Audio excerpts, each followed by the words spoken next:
Well, good afternoon everybody, and welcome back to the channel. Hey, I'm out here with my Jeep Gladiator, and I'm going to do something I haven't done yet, and that is look around under the hood. Usually I try to do this right after I get a vehicle, but I haven't done it yet, so I'm going to do it with you guys.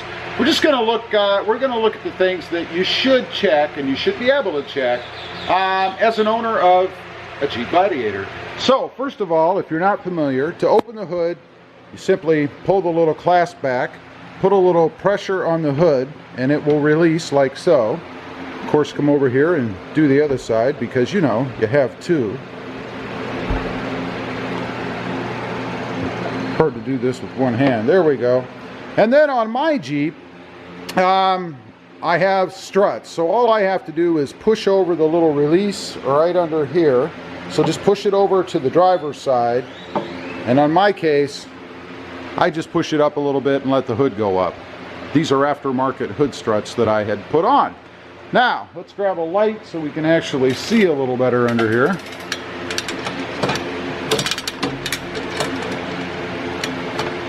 There we go. All right, we're going to start over here on the driver's side. Pretty simple stuff. Right here, we have the windshield wiper fluid. Pretty easy. You can see the blue fluid in there. Right up in front of that, we have brake fluid right here.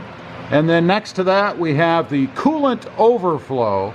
And it's interesting that it's up here, actually. I'm used to it being somewhere down here next to the radiator. But Jeep has put it up there in the front.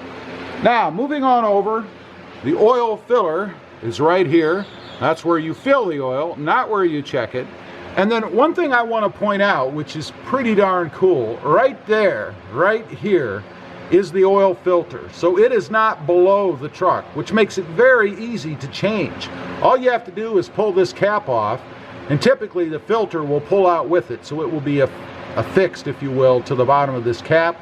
You pull the whole thing out, make sure you put something over your alternator so that you don't get a bunch of oil in your alternator, obviously. But you just go ahead and pull this out, change the filter, slip it back in, and you're good to go. Now, of course, you do still have the oil pan below where you have to remove the plug and drain the oil, so you do still need to get under to do that, obviously. But this, man, makes oil changing so much easier. All right, let's move on. Right over here, and we're on the driver's side now, we have brake fluid. This is the brake fluid reservoir. And then in front of that, we have the oil dipstick, which we're going to check here in a minute. I actually have not checked the oil yet. And that is, again, something I typically do as soon as I get a vehicle, just to make sure that it's full properly. Beside that, of course, is your battery.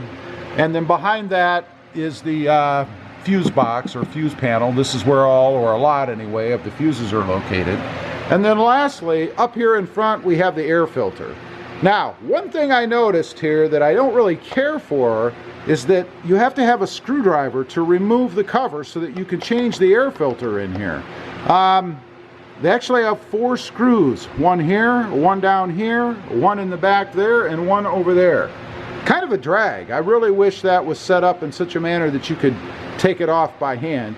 Not that it's a big deal, because honestly, I'm going to be changing this whole piece here soon. But that is a video to come. So let's go ahead. I'm going to sit you guys down. We're going to pull the dipstick and take a look at the oil. Hopefully there's some in there. So let me get my rag here ready. Go ahead and pull this out. Pretty simple to do. And since it's been sitting, I'm not going to wipe it down. I'll let you guys see it. I'm not sure how well you'll be able to see it, but there's the end of the dipstick where you would, of course, check the level. It should be full all the way up to the notch here closest to the handle, and it is. Wipe that off, and you guys can see it's pretty darn clean. So we'll go ahead and stick this back in now. And I would check that probably at least once a month. There are some old school lines of thinking out there that, you know, you should check it every time you fill up. You know, with older vehicles or vehicles with a lot of miles, I would say that is true. or anything that burns oil. But with modern engines and stuff, unless you have a problem, you shouldn't be burning oil anyway. So I'd probably take a look at that at least once a month, just to make sure that that it is full and you're not having any kind of issues. That's about it. That's really all there is underneath the hood that I think a vehicle owner should check themselves. These are simple things to do. You don't have to have an education in engines or be a mechanic or anything to check these things. Pretty darn easy.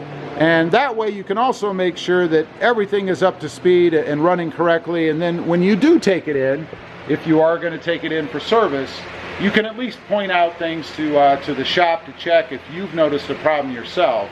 Also, it'll kind of keep everybody honest, because if you're checking these things yourself, you'll know whether or not there's any kind of an issue or whether anything needs to be filled.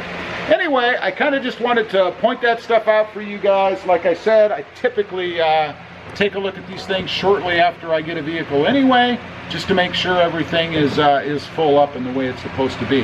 Leave a comment down below. Let me know. Do you guys check these things yourself? Do you ever lift the hood? Or do you just solely depend on the shop and only have things checked when you take it in for an oil change?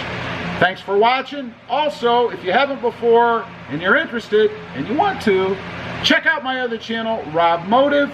It's all about my 2020 Toyota Tacoma. It's actually sitting right up there. All about mods and reviews and things that I do over there. Also, don't forget to click that notification bell so that you don't miss out on any upcoming videos. Thanks for watching. Stay safe out there, and we'll see you next time on the web. Bye.